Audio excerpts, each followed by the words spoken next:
It's happened to us all at some point. You've slept through your alarm and you're late for work. You rush out the door without putting on deodorant.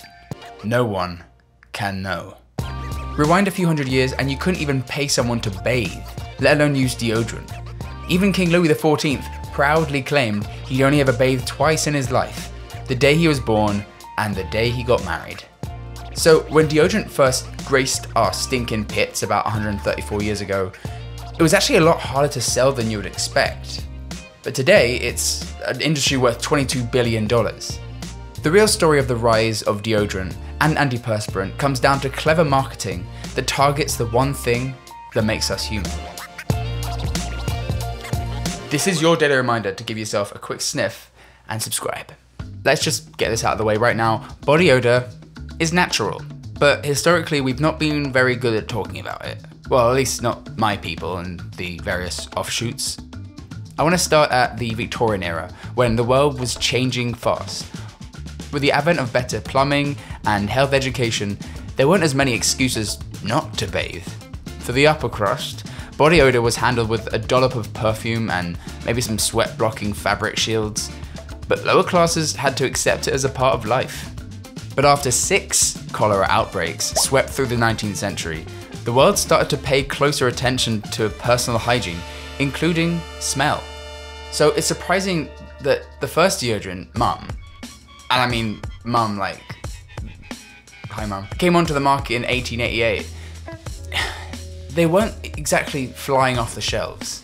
It was innovative, and it's also really interesting that the original deodorant was in cream form because people weren't really touching their bodies. Rachel Weingarten is a beauty historian, and she's helping me trace back our fear of body odor to the source. So if you talked about using Mum, that meant that you were intimately acquainted with your own body. Despite personal smells becoming more of a concern, Mum just didn't seem worth the hassle. Washing regularly was working for most people, and people were coming out of a century of far worse smells than a bit of funk. Then, summer temperatures in the 1912 exposition in Atlantic City changed everything. Edna Murphy and her surgeon father were at a booth, selling their antiperspirant under the name Odor.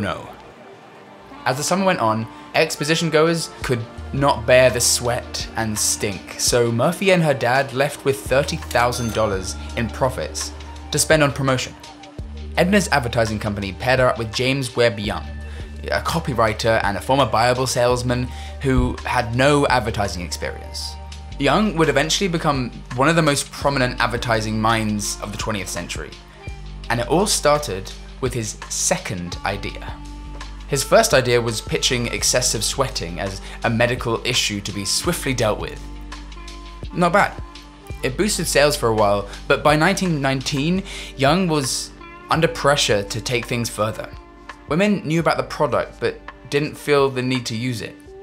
So he just got them to consider the social consequences. Yeah, social embarrassment is basically what advertising is built on.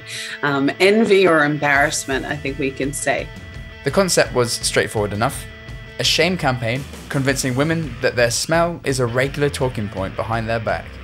It just insulted everything you were, and it isolated you too. It felt very much like it was telling you one-on-one, gosh, you stink. After just a year, Odor sales shot up 112%. When it was sold to Northern Warren in 1929, Young stayed with the brand. His next target? Men. So the understanding was if you worked on a farm, if you were a mechanic, if you delivered milk, you were doing male pursuits.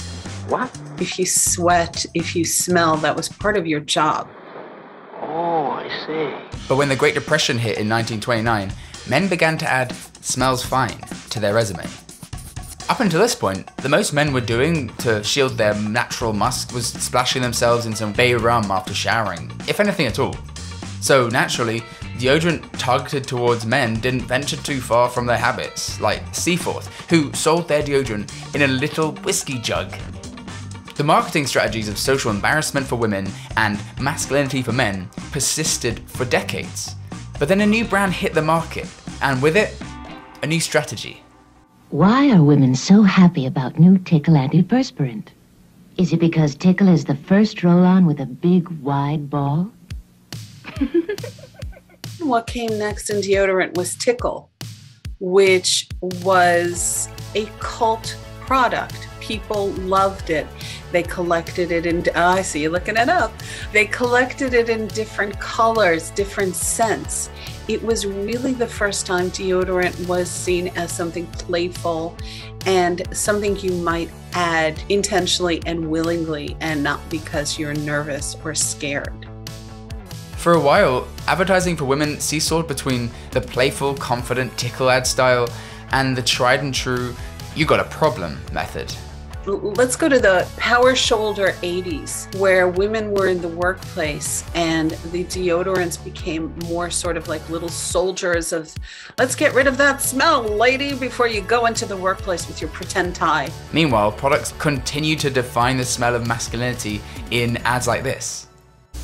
For every man who wears Brut deodorant, there's a woman who'll be glad he did. Because a man who wears Brut deodorant is nice to be close to, and nobody knows that better than a woman. Brut. It smells like a man. Great. When I was growing up in the millennium, I watched ads for Axe body spray, or Lynx in the UK, and if you've heard of Axe, you probably know its reputation.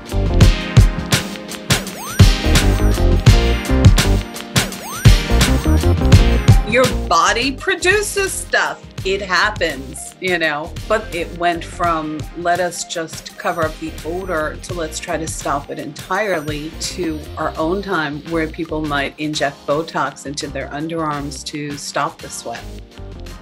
Keeping up with the modern public opinion, ads today are pushing a new buzzword: natural. Rachel showed me this ad for a natural deodorant called Lumi. It's got the silliness of Tickle and the shame of Odor. It didn't surprise me to learn its ad agency made classics like Squatty Potty and Poopery. It did surprise me to learn that the product was made by an OBGYN. As we learn and talk about our bodies more, getting an edge in the competition means playing into our fears. Unlike deodorant, antiperspirant contains aluminium. Yes, I said aluminium, which blocks the sweat glands. Since the early 2000s, people started to worry that the aluminium could be linked to breast cancer. There's been no evidence of that, but when has lack of evidence ever stopped a rumor from spreading? So we flip reversed. First, we're told body odor is a social nightmare. Then we hear deodorant and antiperspirant can be a dream come true. Now the wrong antiperspirant could be harmful? It's time to ask the question. Who needs deodorant? A common misconception is that the smell comes from sweat. In actual fact, it's only when bacteria mixes with the sweat that you start smelling. But there's a gene linked to this smell called ABCC11. It's the same gene that determines if the ear produces softer rather than flaky wax. When the gene is inactive, no BO.